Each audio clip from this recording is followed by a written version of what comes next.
Le journal Christophe Lamar. Bonjour Christophe. Bonjour Dimitri, bonjour à tous. Le compte à rebours est enclenché. À partir du 15 décembre, les plus de 65 ans et les personnes fragiles devront justifier d'un rappel de vaccination. Faute de troisième dose, leur passe sanitaire sera invalidé. C'est ce que l'on retient principalement des annonces d'Emmanuel Macron hier soir. On écoute le chef de l'État.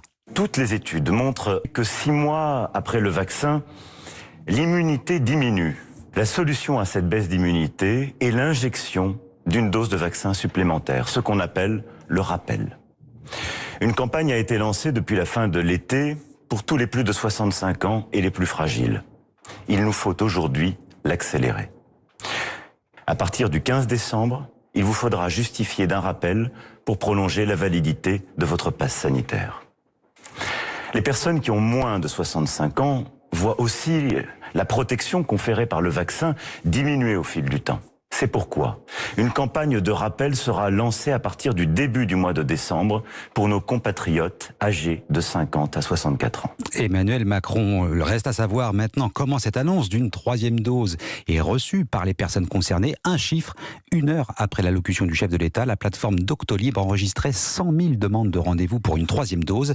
Cette injonction à retrousser sa manche contre un café ou un ciné, elle est plutôt acceptée par les plus de 65 ans. Reportage Océane Théard. Emmitouflée dans son long manteau, Marie-Françoise, 69 ans, attend le début de sa séance de cinéma. La retraitée a reçu sa deuxième dose de vaccin il y a une semaine et entre une troisième injection ou alors des tests anti-Covid à répétition, le choix est vite fait.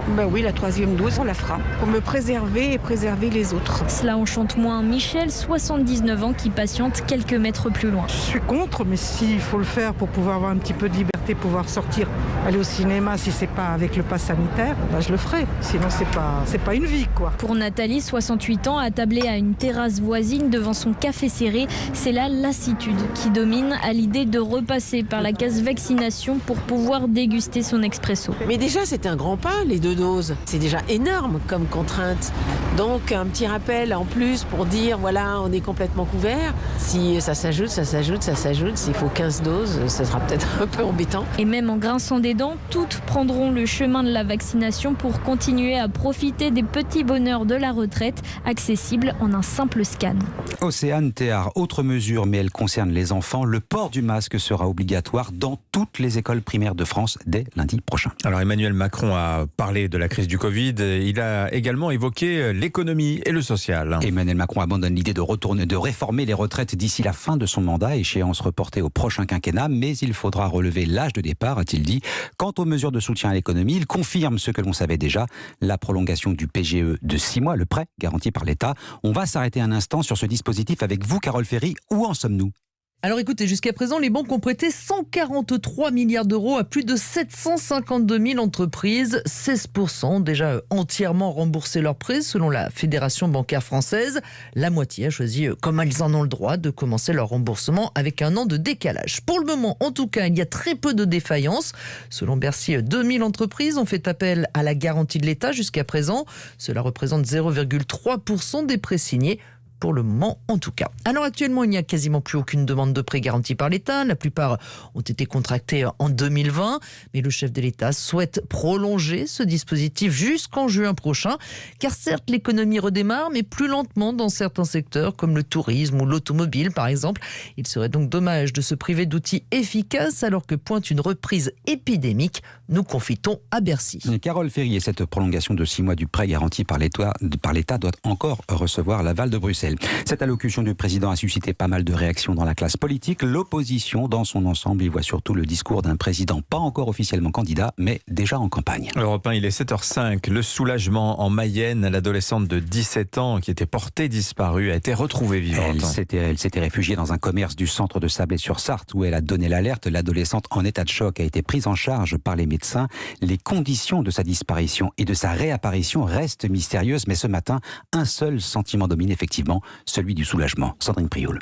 Maintenant, j'espère qu'elle va bien se porter et puis qu'elle n'a rien subi. La délivrance, le soulagement dans cette petite rue commerçante du centre de Sablé-sur-Sarthe. Hier, peu avant 20h, devant des yeux interloqués, Lisa, l'adolescente disparue, pousse la porte de l'un des seuls commerces encore ouverts, le kebab, juste en face de la boutique de David. Les premiers gendarmes sont arrivés en cherchant apparemment quelque chose. Et puis les rideaux du kebab se sont fermés dans la foulée. Et toutes les voitures sont arrivées derrière, les pompiers, les gendarmes. Et puis ça s'est trouvé bouclé, mais elle était déjà rentrée dans le resto à ce moment-là.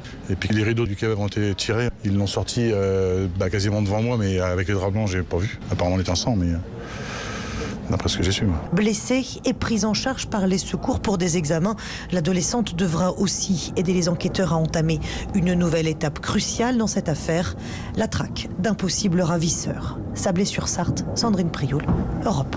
Le verdict est attendu dans la journée au procès du meurtre de Mireille Knoll. L'avocat général a requis la perpétuité à l'encontre de Yassine Mioub, le seul et unique responsable selon lui. Il a réclamé 18 ans à l'encontre de son co-accusé Alex Karim Bacchus. Washington continue de se rapprocher de Paris. La vice-présidente des États-Unis, Kamala Harris, est arrivée en France hier. Visite de 5 jours qui doit notamment sceller la réconciliation entre les deux pays après l'affaire des sous-marins. Et puis Thomas Pesquet a remis les pieds sur terre, mais pas encore chez lui. Il a dû faire un détour par Cologne. Impossible de zapper cette étape. Le Français est arrivé à 21h30 hier soir au centre des astronautes de Cologne en Allemagne. Il y restera 3 semaines pour une série de tests. Laure d'Autriche, notre envoyé spécial, était sur le tarmac de l'aéroport militaire pour l'accueillir. Reportage. Thomas Pesquet est apparu assez en forme malgré un visage un peu pâle. Il a raconté la descente en capsule dans l'atmosphère, les flammes qu'il a vues alors à travers le hublot. Il se réhabitue maintenant à la Terre et redécouvre les bruits qui l'entourent, les odeurs aussi. Au moment où le sas de la capsule s'est ouvert, il a eu la sensation que les personnes venues le chercher sentaient le savon et la lessive. Thomas Pesquet retrouve aussi la gravité et même les objets légers lui semblent lourds. Rien que de soulever un téléphone, ça me paraissait absolument...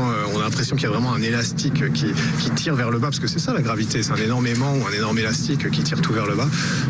J'étais pas très stable, je voyais bien que je marchais pas très très droit, que quand je faisais des virages un peu trop serrés, j'avais tendance à partir un peu en dérapage, mais heureusement il y a des gens, vous l'avez vu, qui sont là pour faire en sorte que ça se passe bien pour moi. Thomas Pesquet va maintenant rester 3 semaines ici au centre des astronautes. Côté alimentation, il peut manger de tout, mais il doit éviter la caféine pour ne pas fausser les résultats des analyses médicales et scientifiques. À Cologne, Laure d'Autriche, Europe 1. Le football, la France jouera une partie de sa qualification pour le Mondial 2022 samedi soir face au Kazakhstan. Si elle décroche son billet pour le Qatar, rien n'empêchera Didier Deschamps de faire appel à Karim Benzema, même s'il devait être condamné dans l'affaire de la sextape de Mathieu Valbuena.